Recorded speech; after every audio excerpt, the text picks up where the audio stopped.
Hoy ya tenemos dos charlas.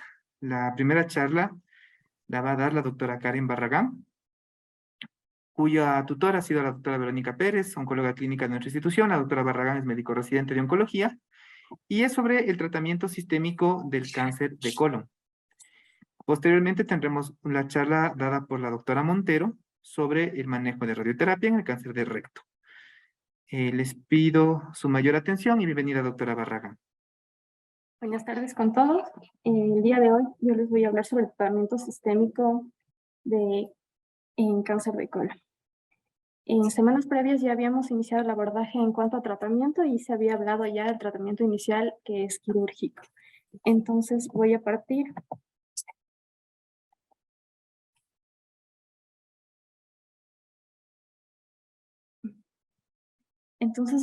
de los pacientes que ya se han sometido a una cirugía, estableciendo ya de acuerdo al estudio patológico además.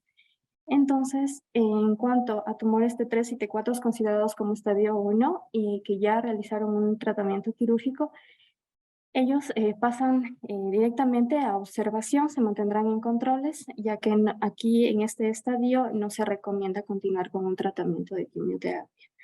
En cuanto a los estadios 2, T3 sin ganglios, aquí se considera de acuerdo a un factor de riesgo muy importante, de acuerdo al paciente. Por lo general, no se recomienda continuar con tratamiento adyuvante, pero vamos a enfocarnos en algunos factores de riesgo que ahora están asociados. En cuanto a los pacientes que corresponden al estadio de 3, estos pacientes se benefician. Una vez que ya hayan realizado la cirugía posterior, tienen que realizar terapia adyuvante.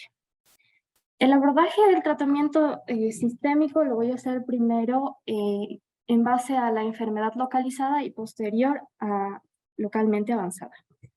Entonces, en cuanto a la adyuvancia, en estadio 2, como les había comentado, en tumores T3 sin ganglios, es importante individualizar a cada paciente y tener ciertas consideraciones acotadas con factores de riesgo, como menos de 12 ganglios, invasión perineural y linfovascular, y adicional también si es que hay clínica de obstrucción o perforación. También si es que el tumor es pobremente diferenciado o el tumor no es completamente diferenciado. Entonces, asociado a esto, les voy a comentar en un algoritmo el manejo sistémico en cuanto al estadio 2. Si es que no hay factores de riesgo, puede pasar el paciente a controles. Si se establece de acuerdo a los factores de riesgo, vamos a recomendar tratamiento adyuvante. En este caso se benefician de monoterapia como capecitabina o como 5-fluoracilo. En cuanto si nos encontramos a factores de alto riesgo como PT4 y menores de 12 ganglios en la muestra del tumor post-quirúrgico, se va a beneficiar aquí de tratamiento en monoterapia.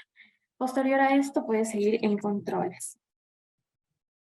Necesitado aquí un estudio que se llama QUASAR, en el cual sugiere que la adyuvancia con 5-FU mejora la supervivencia en un 36% frente a los pacientes que solo realizaron cirugía sin tratamiento adyuvante. Entonces, el tratamiento recomendado en pacientes con riesgo es capecitabina vía oral de día 1 hasta el día 14, cada 3 semanas hasta completar 8 ciclos.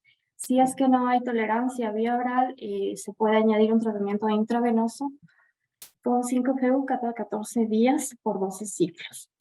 Como les comenté inicialmente, si no tenemos factores de riesgo, no se recomienda continuar con tratamiento adyuvante y pasaría a control. Es importante que el inicio de la terapia adyuvante sea no más allá de las 8 semanas. En cuanto a los pacientes que se encuentran en un estadio 3, el objetivo de la quimioterapia postoperatoria adyuvante es erradicar la micrometástasis, reduciendo así la probabilidad de recurrencia de la enfermedad e incrementando así una alta tasa de curación. El beneficio de la quimioterapia adyuvante está dado aproximadamente del 30% a disminuir el riesgo de recurrencia y también una reducción del 22 al 32% en cuanto a mortalidad. Todos los pacientes que pertenecen a este estadio 3 siempre se van a beneficiar de un tratamiento adyuvante. Aquí se establece, de acuerdo al ESMO, un riesgo bajo y un riesgo alto dependiendo del tumor. En cuanto al tumor 1 y N1, aquí se puede añadir el tratamiento hasta por 3 meses. En cuanto a tumores T4, el tratamiento se puede extender hasta por 6 meses. Aquí ya se añaden tratamientos de dupletas, que es el FOLFOX, y CAPOX, que se extienden hasta 6 meses. Posterior a esto, continúa bajo vigilancia. Es importante y en varios estudios se ha demostrado la asociación de este tratamiento junto con el oxaliplatina con respuestas mejores. Como les comenté, el tiempo añadido de 3 a 6 meses de acuerdo al riesgo en el que se encuentre y hay que considerar las características de cada paciente y las comorbilidades que esté presente. Para mencionarles, siempre hay que tener en cuenta pacientes más allá de 70 años a la continuación del oxaliplatina, dado que presenta con mayor recurrencia un efecto adverso, aproximadamente el 17% de neuropatías grado 1. Esto establece a que la terapia se la tenga que reemplazar o se la tenga que suspender. Entonces, también es importante iniciar el manejo adyuvante no más allá de las 8 semanas después de la cirugía.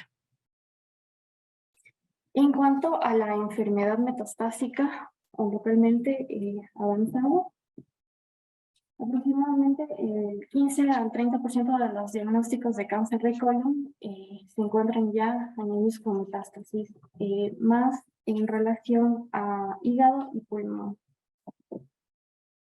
Para comentarles en el manejo, vamos a dividirlo tanto en pacientes considerados como resecables y no resecables. Y también les voy a comentar sobre una terapia de conversión. Pero es importante añadir algunas generalidades en las cuales hay que tenerlas en cuenta antes de iniciar un tratamiento. De acuerdo a la localización del tumor, ya sea en el lugar derecho y en el lugar a nivel del lado izquierdo. Entonces, varios factores como son asociados embriológicos, clínicos, moleculares y epidemiológicos que diferencian a esto. En tanto, la localización derecha es más frecuente en mujeres, en pacientes mayores de 65 años, es más frecuente de tipo mucinoso y en anillos de sello. Hay mayor tasa de respuesta a la inmunoterapia, ya que se diagnostica este tumor en etapas tardías, también se presenta de manera más agresiva. En cuanto al cáncer en el lado izquierdo, este se está dado por la alteración del P53 y también por el gen APC. Es de mejor pronóstico, responde mejor a quimioterapia adyuvante y también a terapias dirigidas. Por lo general se diagnostican con metástasis sincrónicas a nivel hepático y pulmonar y hay mejoría en cuanto al pronóstico en los estadios 3 y 4. Es para tenerlo en cuenta antes de comentarles sobre el tratamiento. Para mencionarles los biomarcadores a tener en cuenta, como es el CARRAS, NRAS y VRAS, dependiendo de esto si se encuentran o no mutados, van a valorar el pronóstico y también el tratamiento, la respuesta al tratamiento de cada paciente. En cuanto al manejo de un adenocarcinoma metastásico, lo vamos a catalogar primero, si es que es resecable y no resecable. Podemos añadir quimioterapia inicialmente para que pueda volverse resecable, si en el caso de que no sea inicialmente irresecable, como una terapia de conversión. Si es que el tumor es resecable, directamente pasa a tratamiento quirúrgico. Si es que no es resecable, completamos con tratamiento inicial. Posterior, se le propondría un tratamiento quirúrgico y completaría con un tratamiento adyuvante. En el caso en el que se evidencia enfermedad a nivel peritoneal y metastásica, el paciente solo se va a beneficiar del tratamiento adyuvante. Y adicional, si es que hay metástasis a nivel de otro lado, también no se propone algún tratamiento adicional, sino solo una terapia sistémica. Entonces, en cuanto a la neoadjuvancia en la enfermedad localmente avanzada, o también conocida como una terapia de conversión, esta, en cuanto al enfoque neoadyuvante en las lesiones primarias localmente avanzadas, la NSCN en el 2016 incluyó que la quimioterapia neoadyuvante sea una opción de tratamiento para pacientes con enfermedad ganglionar voluminosa o T4D. Entonces, este tratamiento se asocia con varias ventajas como la administración temprana de una terapia sistémica eficaz que podría reducir el impacto posterior a las micrometástasis y la reducción del tamaño del tumor, para mejorar esto la probabilidad de márgenes quirúrgicos negativos. Y posterior, un mejor cumplimiento a una terapia sistémica. Los pacientes que son apropiados y candidatos para iniciar esta terapia neoadyuvante incluyen aquellos en quienes se ha diagnosticado un cáncer de colon localmente irresecable y cuyos márgenes de resección se consideran potencialmente comprometidos, o aquellos en los cuales no son considerados como médicamente operables.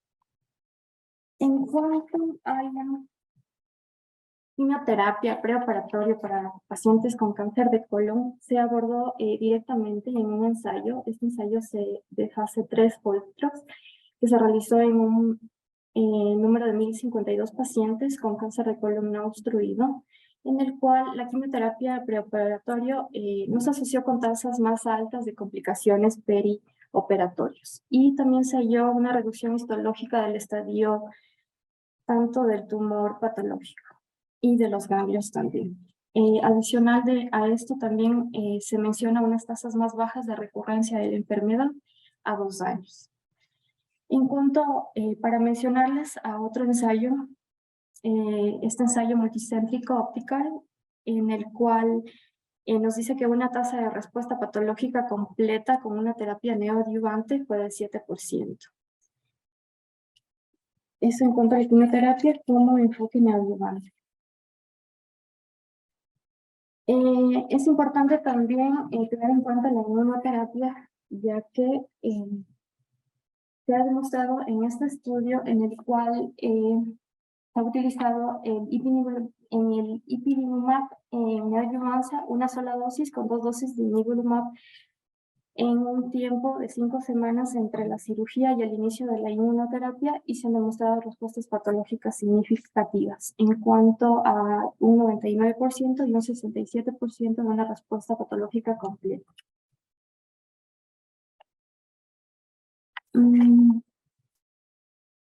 Bueno, aquí les he traído un esquema en el cual les voy a comentar el abordaje en sí, general. La ESMO aquí propone 3 diferentes grupos de pacientes: un grupo FIT, en el cual los pacientes que tienen metástasis resecables van a ir directamente a un tratamiento quirúrgico, o si es que necesitan quimioterapia perioperatoria y posterior se le puede valorar para que sea considerado como resecable. Pero lo más importante aquí es la determinación, como lo pueden ver, de las mutaciones. Entonces, considerando si es que hay mutación a nivel de BRAF, se benefician los pacientes de una tripleta más un bevacizumab. Si es que el RAS está mutado, aquí se beneficia al paciente de combinación de quimioterapia más bevacizumab. Y el RAS mutado, aquí depende mucho de la localización del tumor. Si es a nivel del lado izquierdo, se beneficia de una dupleta más un anti-GFR. Si es a nivel del lado izquierdo, se beneficia el paciente aquí de una tripleta o dupleta, pero esta vez asociado a bevacizumab. En cuanto a un segundo grupo, un FIT, es de pacientes que no son considerados inicialmente como resecables, y se les recomienda iniciar un tratamiento con fluoropigininas más un anti-EGFR o un bevacizumab más una asociado a una fluoropirimidina. Posterior a esto se podría evaluar si el paciente es considerado como para realizar una quimioterapia de citorreducción. Y un tercer grupo, el grupo de pacientes on-fit, en el cual aquí ya solo abordamos a pacientes en estadios paliativos, en el cual solo se recomienda ya añadir tratamientos sintomáticos. Entonces, en resumen, para comentarles en cuanto al tratamiento de enfermedad localmente avanzada, en primera línea se recomienda quimioterapia más una anti-GFR, puede ser dupletas como FOLFO, FOLFIRI, CAPOX o incluso tripletas como FOLFOX, IRI. Si es que no se evidencia buena respuesta y progresión de la enfermedad, pasamos a una segunda línea, que es quimioterapia más un anti-GFR, que puede ser aquí añadido el oxaliplatino, que lo vamos a reemplazar, ya que todo esto depende de la condición clínica del paciente y también en base al régimen previo que recibió el paciente. Por ejemplo, si iniciamos con oxaliplatino como primera línea, a segunda línea nosotros vamos a indicar el inicio con irinotecan y viceversa. En mantenimiento podemos mantenernos con tripletas como es el FOLFOX IRI y vamos a adicionar un anti-GFR.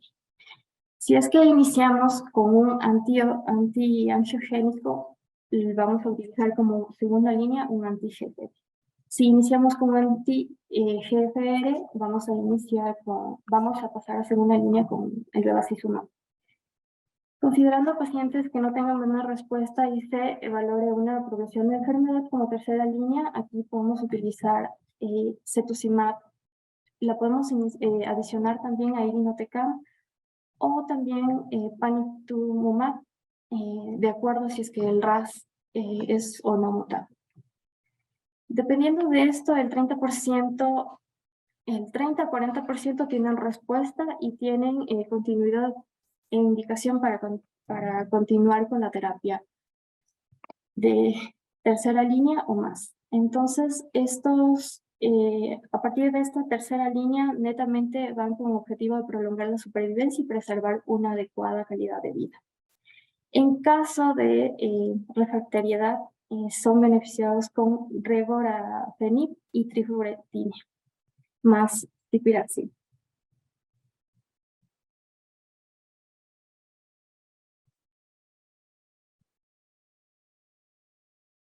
Adicional, algunas indicaciones en cuanto a recomendaciones de seguimiento en pacientes que ya fueron intervenidos, que ya han completado una terapia con intención curativa basadas en la frecuencia y recibida de la probabilidad a un segundo tumor. Entonces, lo que se recomienda de acuerdo a la lista de diagnóstico en pacientes no estaría clínico, se recomienda realizar una colonoscopia anual.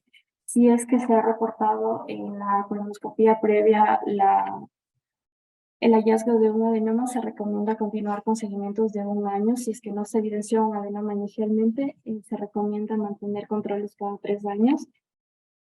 Controles usualmente cada 3 y 6 meses durante 2 años y posterior pasamos a un control de 3 a 6 meses durante 5 años. Esto en cuanto a sobrevida a nivel de pacientes que se encuentran en estadio 1. En estadios 2 y 3, mantener controles cada 3 a 6 meses durante 2 años y luego 6 meses cada 5 años. Aquí es importante también tener un seguimiento del marcador tumoral del carcinoma embrionario cada 6 meses por 2 años y luego cada 6 meses por 5 años. En cuanto a estudios de imagen, se recomienda realizar tomografías de abdomen y pelvis de 6 a 12 meses, no más de un estudio de imagen, una frecuencia menor a 12 meses. La colonoscopía aquí se la debería realizar 1 año después de la cirugía y el PET no está recomendado en estos estadios como seguimiento. En cuanto al estadio 4, se deben mantener aquí controles cada 3 a 6 meses por 2 años y luego cada 6 meses por 5 años. Aquí los estudios de imagen abarcan tanto una tomografía de abdomen, pelvis y tórax cada 3 a 6 meses, por 2 años y posterior se controlaría cada 5 años. La colonoscopía, en el caso de que sí se realizó un tratamiento quirúrgico, se lo debería realizar después de 1 año. Si es que se asoció una lesión obstructiva, se debería hacer un control de colonoscopía hasta 6 meses.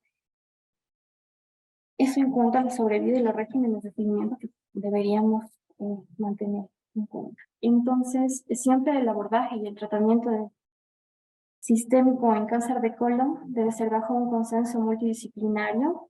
Recordemos que la única modalidad curativa en cáncer de colon es la resección quirúrgica en cáncer de colon localizado. Todo el tratamiento debe ser individualizado en función de los perfiles moleculares en la comorbilidad del paciente en el estadio de la enfermedad. Y para acotar la caracterización de las alteraciones moleculares específicas es cada vez crucial para mantener un tratamiento y asegurar un tratamiento más específico. Eso en cuanto al tratamiento. No sé si tienen alguna pregunta.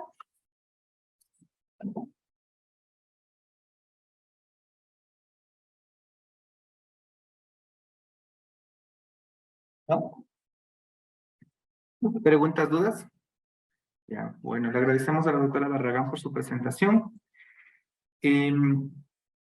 Como docencia, me complace comunicarles que volvemos a iniciar con los webinars semanales que se hacen de formación continua.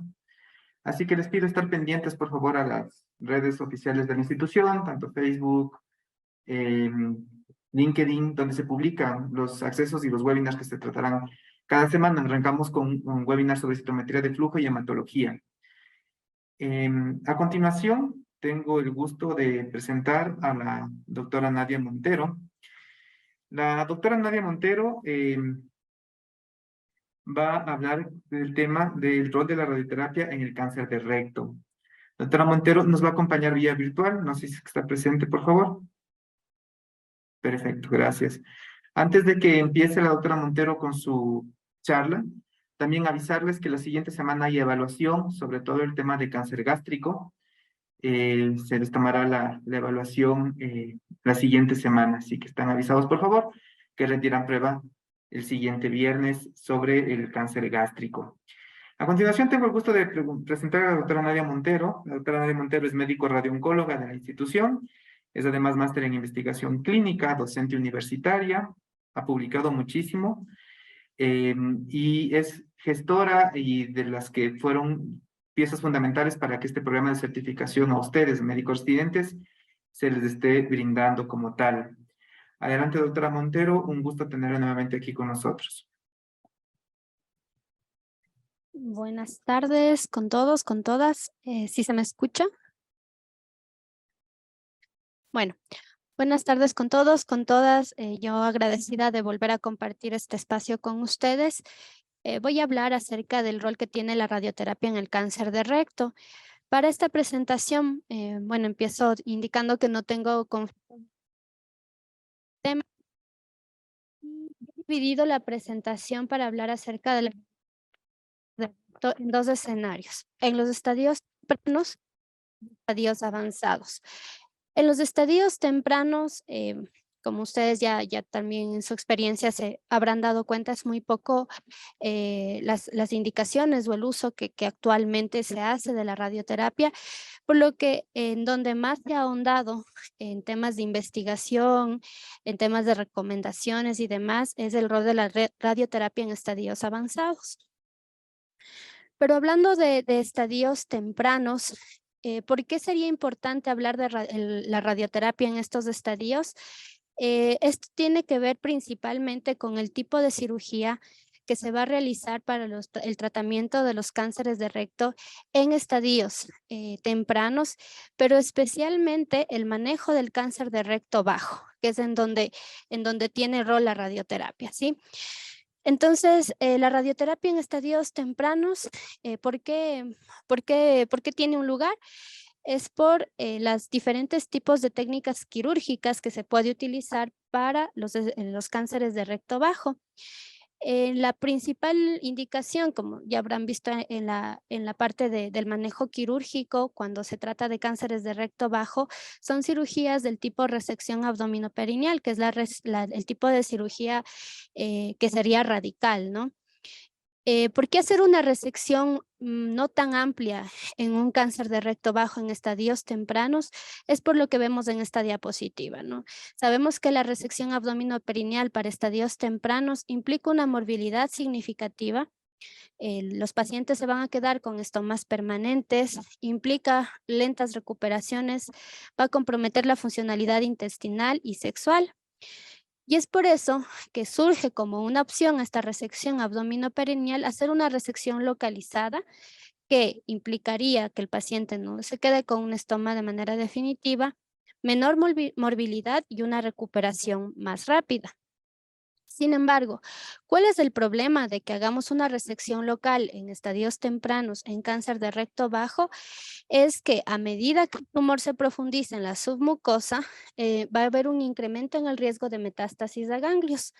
Aquí vemos cómo, dependiendo de la profundidad de la invasión a nivel de la submucosa, si es que ésta invade el tercio superficial, el 2/3 o el tercio profundo, cuál es la probabilidad de metástasis ganglionares. Y vemos que cuando hay compromiso de la submucosa en el tercio profundo, el riesgo de metástasis ganglionares está hasta de un 23%. Y pensemos en que todos estos son estadios tempranos, los T1, que van a ser solo aquellos que comprometen hasta la submucosa. Entonces, mientras más profunda es la invasión de la submucosa y asociamos a estos otros factores de riesgo como invasión linfovascular o el budding tumoral, esto implica que va a ir aumentando el riesgo de metástasis linfáticas. Y los tumores, por otra parte, los T2, así sean N0, pueden tener metástasis ocultas entre un 17 y un 22%. Entonces, para estadios tempranos, en recto bajo, hay una opción que es la resección local, pero que tiene como probable problemática o desventaja que no cubrimos este riesgo de metástasis ocultas o este riesgo de metástasis nodales ocultas, ¿no? Como opción a este problema, o como resultado de esto, más bien dicho, la resección local podría ser insuficiente para estos tumores T1 de alto riesgo, o sea, que tengan invasión profunda a la submucosa o otras de estas características, o para los tumores T2. ¿Cuál es el problema de esta solución? Complementar estas resecciones locales con radioterapia. Y aquí es donde viene la radioterapia. Tiene un rol adyuvante a la resección local. Uno de los primeros estudios que se realizó evaluando el uso de radioterapia en la cirugía conservadora de esfínter para tumores de recto bajo es el estudio del RTOG 8902, que fue un estudio de fase 2 y en los cuales ellos llevaron a los pacientes a dos ramas de tratamiento, uno observación y otro hacer radioquimioterapia adyuvante. El 78% de los pacientes recibieron radioterapia adyuvante. ¿Y qué encontraron en este RTOG 8902? Que los pacientes T1 podían tener una falla local de un 4%, los T2 del 16% y los T3 del 23%. Consideremos que esta falla local en los T1 de 4% es bastante baja, ¿no? Y que la toxicidad asociada al tratamiento de hacer resección local y complementar con radioterapia adyuvante, con grados de toxicidad, grado 3 fue del 32% y grado 4 de 4%. Si comparamos estas toxicidades con la de la resección abdominoperineal, pues termina siendo baja, ¿no? Otro estudio, igualmente un ensayo clínico de fase 2, ya más actual que el 8902, es este estudio de Sasaki publicado en el 2017 y en los cuales ellos llevaron a estos pacientes de tumores T1 y T2 sometidos a escisión local con características de alto riesgo, o sea, esta invasión de más de 1000 micras a la submucosa o la invasión linfovascular, a quimioradioterapia. Y lo que ellos encontraron en estos pacientes es que el control local fue del 98% con unas recaídas de apenas, con 2 recurrencias apenas, ¿no? Las cuales en tumores T1 con factores de alto riesgo pudieron ser llevados a cirugía.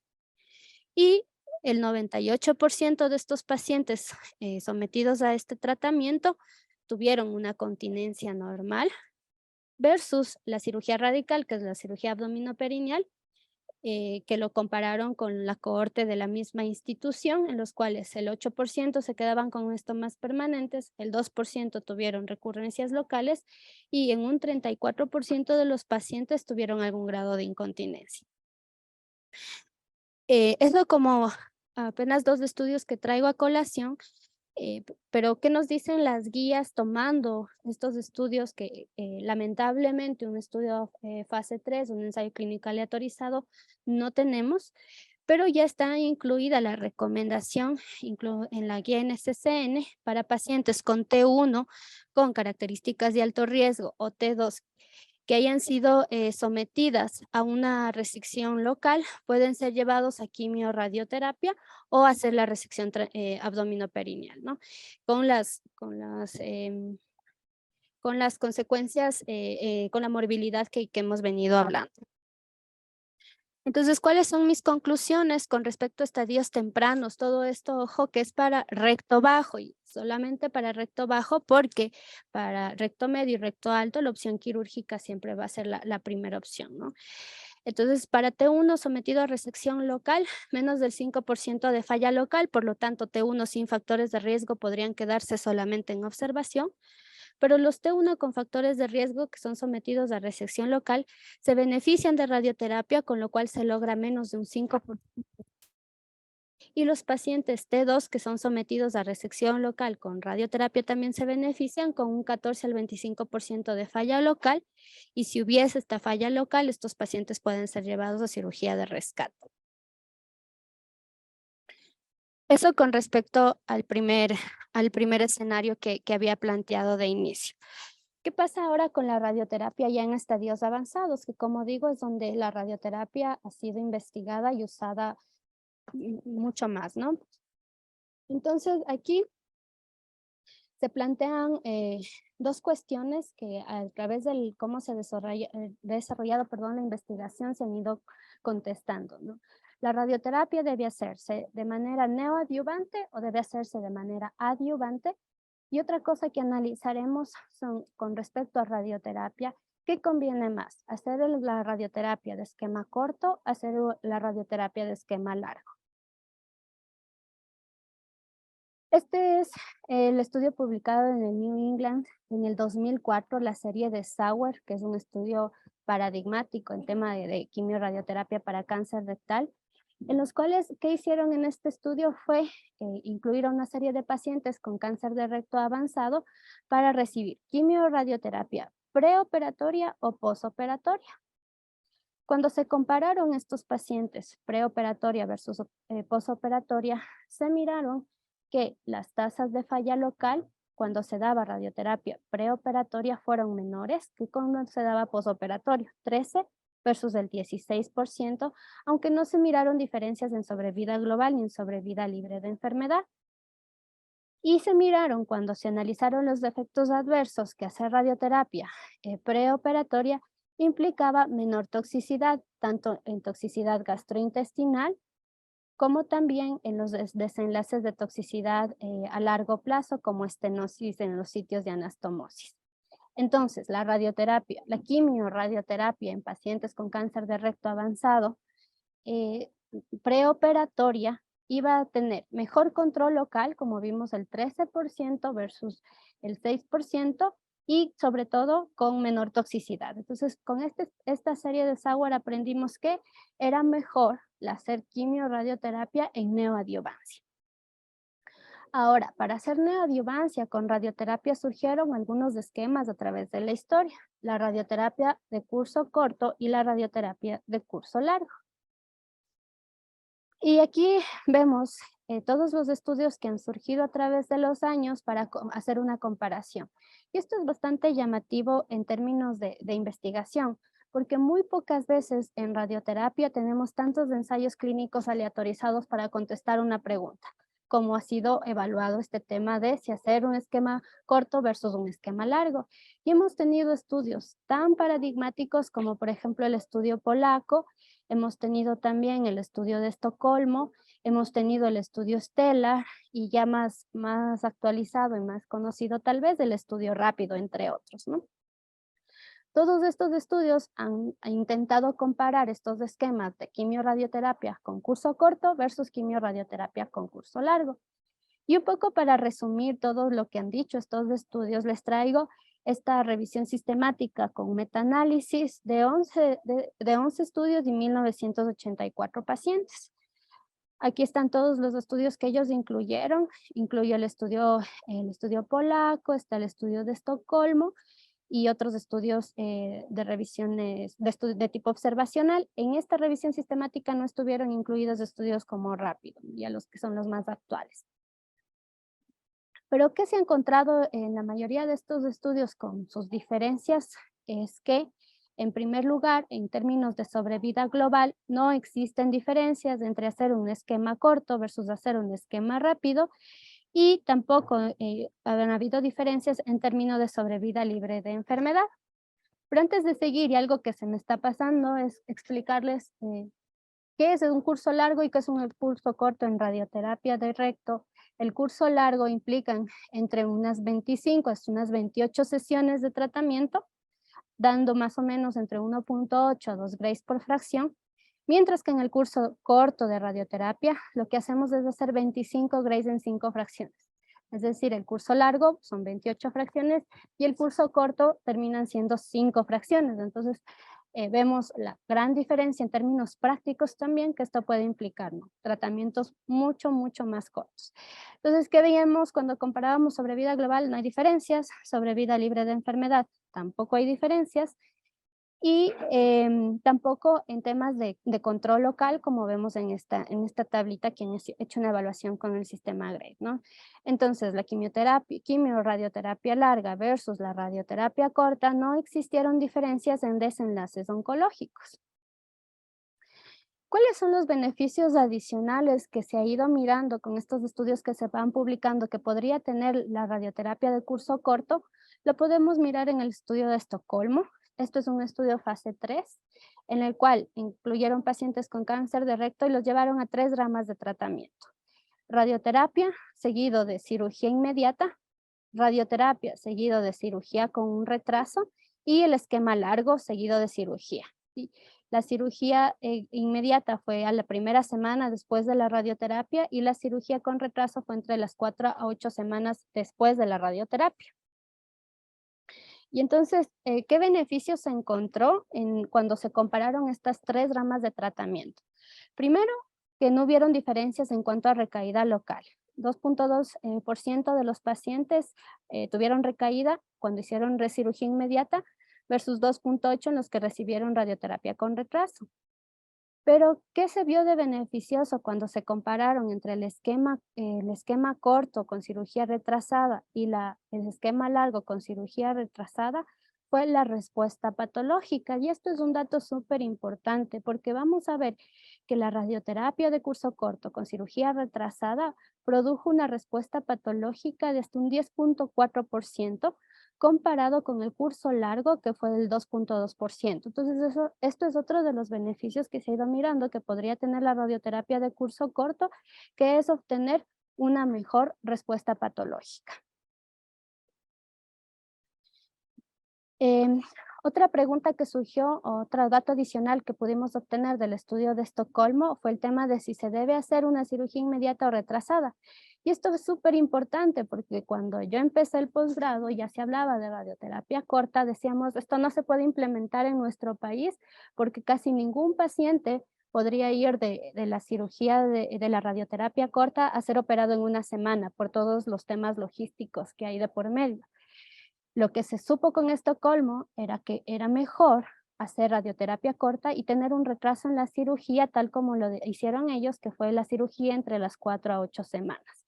¿Por qué? Porque con esto se obtuvieron menos complicaciones Y otra cosa súper importante para los oncólogos es que tener este retraso, este tiempo para la cirugía, podría dar la oportunidad de adelantar la quimioterapia neoadyuvante para este intervalo entre la radioterapia y la cirugía. Entonces, la posibilidad de introducir la quimioterapia en este tiempo de espera.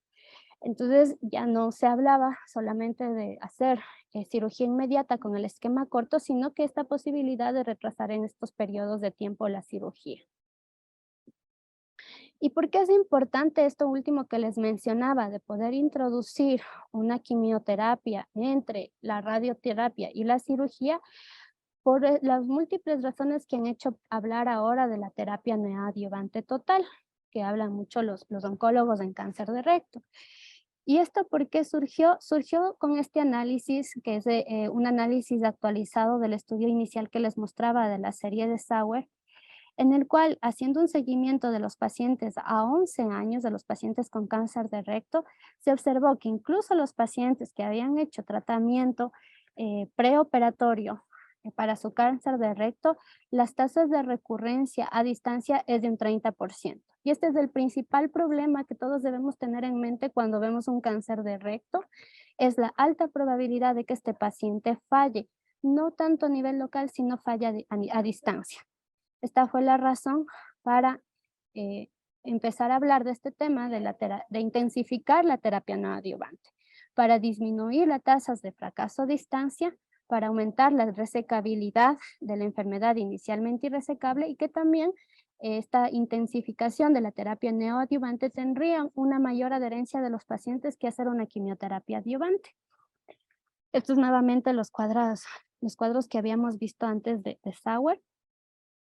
Y como respuesta a esto, como decía, viene el tema de intensificar la neoadyuvancia a través de lo que se llama ahora como TNT o terapia neoadyuvante total. ¿Cuál es el rol que tiene la radioterapia dentro de esta terapia neoadyuvante total? Pues hay muchas formas de hacerlo. Se ha planteado esquemas de terapia neoadyuvante total que incluyen radioterapia de esquema corto y otros que incluyen radioterapia de esquema largo, pero aquí les traigo a consideración el estudio estelar en el cual se compararon terapias neoadyuvantes con esquema corto y radioterapia de esquema largo y de esquema corto, ¿no?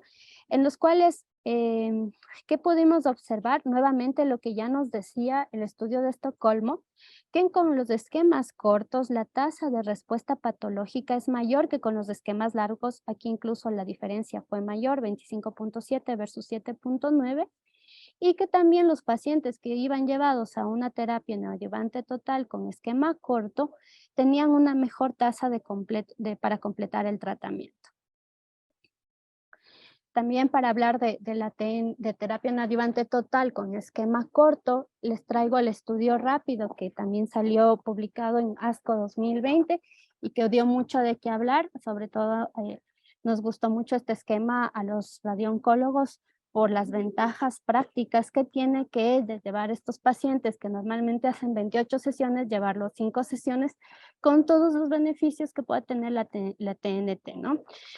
¿De qué se trató el estudio rápido? Fue un ensayo clínico aleatorizado con 920 pacientes en los cuales compararon un curso de esquema corto, las 5 fracciones, seguidos de quimioterapia con un intervalo de entre 22 a 24 semanas para ser llevados a cirugía, y lo compararon con la quimioradioterapia estándar, es decir, la de esquema largo con capecitabina. Es interesante que este estudio rápido, el rápido trial, encontró que los fracasos del tratamiento relacionados con la enfermedad a los 3 años fue del 23.7% en el brazo del esquema corto versus 30.4% en el largo, que la probabilidad de metástasis a distancia también fue menor en el grupo de esquema corto, 19.8 frente a 26.6. Y aquí, ojo, ¿no? Si comparamos con la serie de Sauer, en la cual la probabilidad de metástasis a distancia fue hasta del 30%, que bajemos de 19.8 ya es algo bastante bueno. Y la probabilidad de fallo locorregional fue del 8.7 en el brazo experimental a 6 en el brazo estándar, es decir, en el esquema largo, aunque esta diferencia no fue estadísticamente significativa. Si comparamos este esquema del rápido con otros esquemas de TNT que surgieron a la par, como el esquema de PRODIGE, vamos aquí en esta tabla a comparar cuáles fueron los pacientes que incluyeron estos dos tipos de estudios, ¿no? Entonces miramos, por ejemplo, que en el estudio de rápido incluyeron pacientes con test más avanzados en una mayor proporción, siendo T4 desde un 31.8%. También el margen lateral predicho menor a 1 milímetro fue mayor, es decir, con tumores con un margen menor de 61.7%. Y nuevamente, si miramos la respuesta patológica completa, pues en estos dos casos se parecen bastante en temas de control de la enfermedad, ¿sí? Entonces, ¿para qué está aquí esta diapositiva? Pues para mirar que el estudio rápido incluyó pacientes que se podrían considerar con cánceres de recto más avanzados, teniendo tasas de control oncológico similares, incluso a un esquema tan conocido y tan famoso últimamente, que es el protocolo de PRODIGE. ¿Qué dicen las guías al respecto? Pues hay bastante heterogeneidad con respecto a qué esquema ellos recomiendan en temas de quimio-radioterapia larga o corta. No hay un grupo específico de pacientes que las guías dicen que deban ir a uno u otro. Como podemos ver aquí, por ejemplo, en temas de la NCCN, ellos recomiendan los dos esquemas para los pacientes con T3 y cualquier N y con cualquier margen de resección circunferencial, y solo el esquema largo solamente para aquellos con un margen de resección circunferencial y con un T4N1. Aquí está más detallada la guía NCCN, en la cual, como ven, para tumores T3 de cualquier N o T4 que sean localmente irresecables o médicamente inoperables, o recomiendan el esquema corto o el esquema largo o quimio-radioterapia seguido del esquema largo o corto y un restadiaje. Entonces, ninguna de las guías se decantan por una secuencia específica de terapia no adyuvante total, ni tampoco por un tipo específico de radioterapia. Lo que sabemos de conclusiones para estadios avanzados en lo que respecta a radioterapia es que la TNT o la terapia neoadyuvante total va a ser beneficiosa para todos los pacientes con cáncer de recto localmente avanzado, pero aún hay muchas controversias sobre cuál es la mejor secuencia o cuál es la que deberíamos usar, y la selección va a depender de los objetivos que se tengan del tratamiento. La TNT con radioterapia de esquema corto es una opción prometedora porque va a permitir el rápido alivio de síntomas rectales, tiempos más cortos de tratamiento, mejores tasas de respuesta patológica completa, menores metástasis a distancia y menor toxicidad. Y que la elección de la secuencia del tratamiento debe ser seleccionado en un equipo multidisciplinario. Entonces, igual como comentario final, nosotros lamentablemente no hemos podido migrar aún al esquema de radioterapia de curso corto para recto, no por ninguna dificultad técnica, porque las dos se hacen del mismo modo, la definición de volúmenes es exactamente la misma, la planificación no va a variar en nada, excepto por algunas diferencias en dosis de órganos de riesgo, pero la principal dificultad que se tiene es cambiar un poco el paradigma de manejo y siempre sentarse, lo que siempre se dice, sentarse en el equipo multidisciplinario y mirar qué paciente sería el que más se beneficia de hacer un esquema corto, que como he hablado durante toda la presentación, tiene sus ventajas en términos oncológicos, pero lo principal y lo que nosotros siempre tenemos en mente en radioterapia es descongestionar la tasa de ocupación que tenemos en aceleradores, que sería muy útil para nosotros, como he venido diciendo, pasar de las 25 sesiones a las 5 sesiones. Eso lo que tenía para compartir. Muchas gracias. Si es que tienen alguna pregunta. ¿Preguntas tal vez? ¿Preguntas aquí en el auditorio?